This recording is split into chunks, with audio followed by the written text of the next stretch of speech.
আজ 25শে বৈশাখ।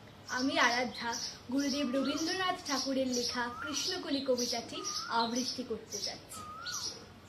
কৃষ্ণকলি আমি তারই বলি, কালো তারি বল গায়ের লোক। মেঘলা দিনে দেখেছিলেন মাঠে কালো মেঘ কালো হরিণ চোখ। ঘুমটা মাথায় ছিল না তার মোটে, মুক্ত বেনি পিঠের ওপরে লুটে। কালো তা সে যতই কালো হোক, দেখেছিলেন তার কালো হরিণ চোখ। ঘন মেঘে আধার হলো দেখে ডাকতে ছিল শ্যামল দুটি গায়। শ্যামা মেয়ে ব্যস্ত ব্যাকুল পথে কুটির হতে এস্ত এলো তাই। আকাশ পানে হানি যুগল ভুরু, শুনলে বারিক মেঘের গুরু গুরু।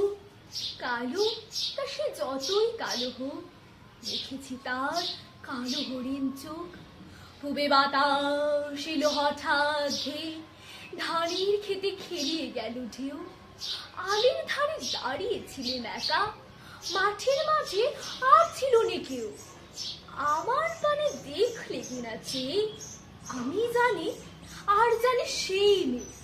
কালো সে যতই কালো হোক, দেখেছি তার কালো হরিণ চোখ।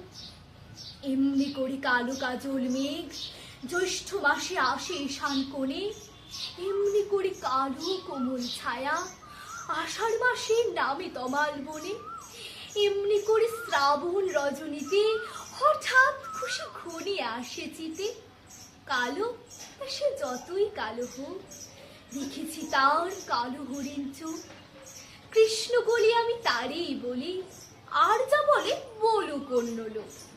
দেখেছিলেন ময়না পাড়ার মাঠে কালো মেঘ কালো হরিণ চোখ। মাথার উপরে দেয়নি তুলে বাস, লজ্জা পাবার পায়নি অবকাশ। কালো তা সে যতই কালো হোক, দেখেছি তার কালো হরিণ চোখ। নমস্কার।